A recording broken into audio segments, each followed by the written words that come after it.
Ang laman po ng Goto Batangas natin is halo-halo po yan. Meron niyang tuwalya, meron po yung matambaka, puso, lapay, meron din yung bato, tumbong. Minsan nilalagyan ko ng ano yan, nilalagyan ko pa ng atay, baga. Lahat talaga kasi pagka bumili ako ng laman yan, kung tawagin halo, lahat ng klase. Tapos nilalagyan ko pa ng ano yan, yung mga buto na talagang nagiging broth na siya kasi pinakukuluan siya maghapon.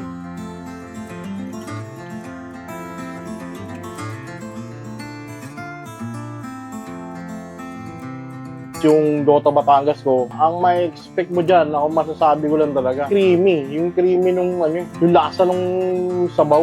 Tsaka talagang pagka kumain ka niyan, mapapa-extra rice ka talaga dyan sa ano yan, sa sabaw niyan. Eh sabi ko nga, tinimpla ko yan ng may tamang formula. Nagamit lang kutsara. At masarap talaga. Ako, may pambabato ko talaga. Kasi umiikot ako. Hindi naman sa inaano ko yung sa iba. Pag umikot ako, nalalaman ko yung lasa. Ako, masasabi ko yung sa Goto Batangas ko. Talagang masasabi ko masarap.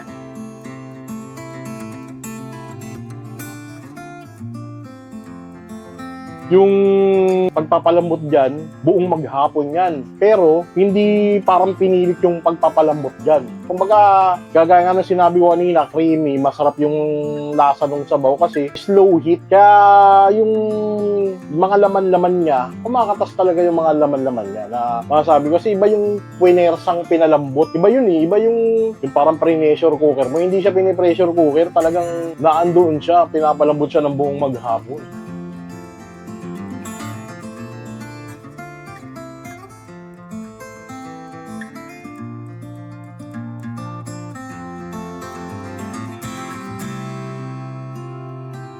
Yung sa sinigang pares, ginagawa ko dyan is, yung pinakalaman niya is yung chicharon bulaklak at saka yung lechon kawali. Pero, meron yung nagpapalambot ako dun din ng pork na talagang maghapon na lumalambot dun sa sa may kaldero na talagang sobrang lambot na. Yun yung parang natutunaw na kaya yung sabaw lumalapot siya. Sumasama na siya sa sabaw eh.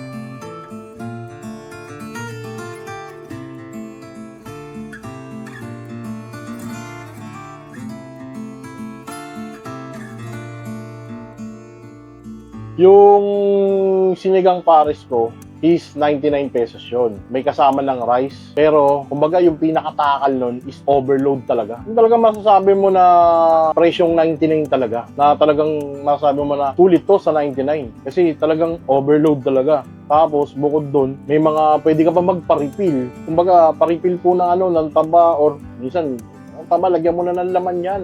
Yung mga ulam namin, yung isang order, 90 pesos. Madami na din yun. Tapos yung Goto Batangas ko, yun yung 129 na unlimited rice, yun nga, unlimited taba rin, tapos may kasamang soft drinks. Overload talaga kasi kung hindi yun yung ibibigay natin na overload, walang babalik dyan.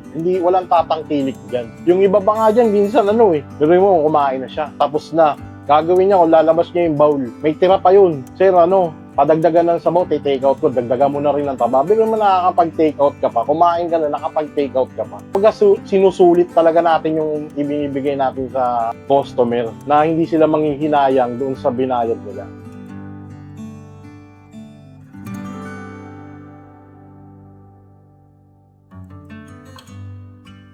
Ako nga pala si Oxford Quesada. Ako nga pala ang may-ari ng Margie's Place.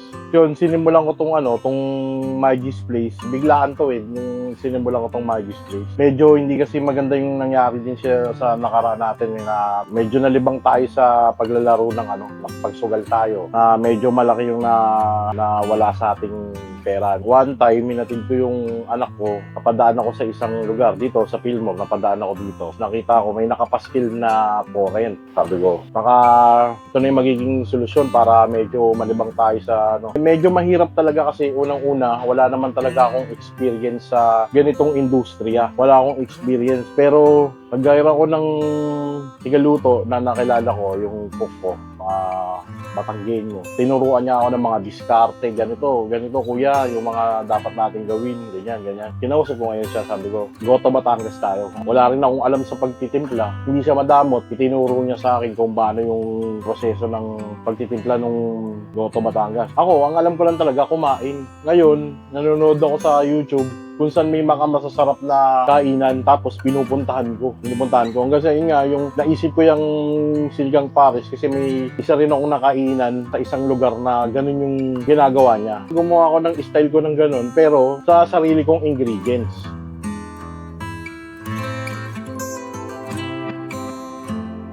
Nga, tuloy-tuloy lang. Siyempre, hindi naman siya totally talaga sobrang lakas tsaka yung sobrang dami nung kumakain. Pero masaya ako dahil hindi man ganun kalakas or hindi man ganun kadami yung kumakain. Meron ako mga regular customer na rin talaga rito na nagpapadeliver sa akin. Tapos may mga customer ako dito na talagang kilala ko na, alam ko kung ano yung gusto niya, yung papasok na lang siya, i-serve ko na, hindi na nagsasalita Yun naman talaga yung pinaka-target ko.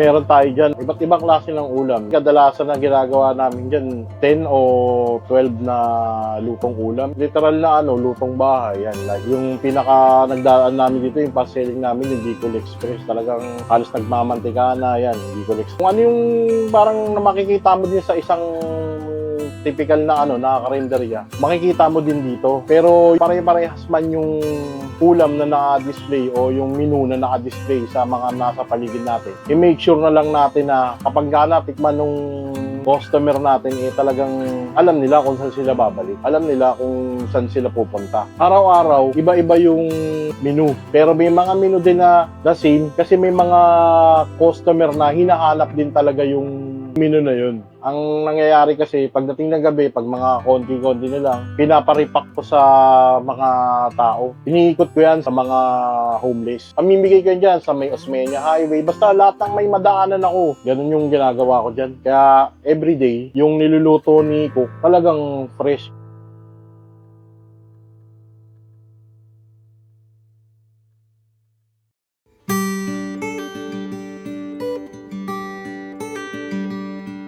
Yung ganitong negosyo, medyo nakakapagod to. Mahirap dahil unang-una, lahat talaga gagalaw dito, yung katawan mo. Kumbaga parang physical work to yung ganitong negosyo. Di pwedeng agaya talaga nung parang nakaupo ka lang, kumikita ka, nakakapagod. Sobrang nakakapagod talaga. Pero makikita mo na may mga pumupunta, lalo na yung mga beating the red light, nakikita mo na parang nakakatuwa din.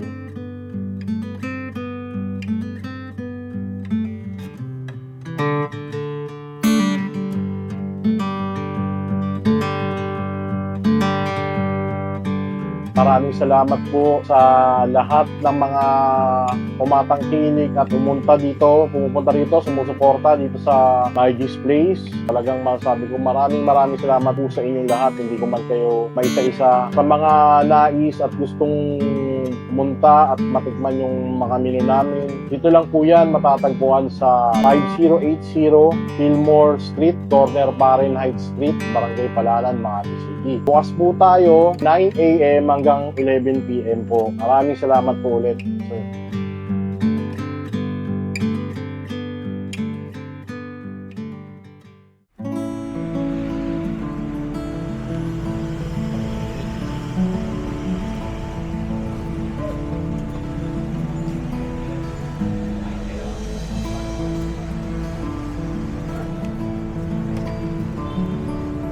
Ito talaga yung gupit dito.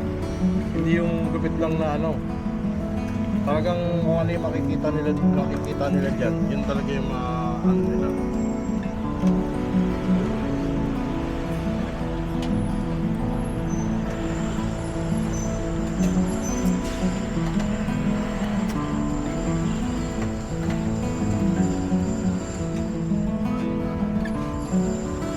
Yun talaga takal yan, sir. Yun talaga takal nito. Talagang masasabi ko na yan talaga yung takal niya. Hindi yung yung takal lang na dahil ganito, may ganito. Hindi yun talaga takal niya. Ngayon yung 129 sir. Saan ni Rice? Only rice to.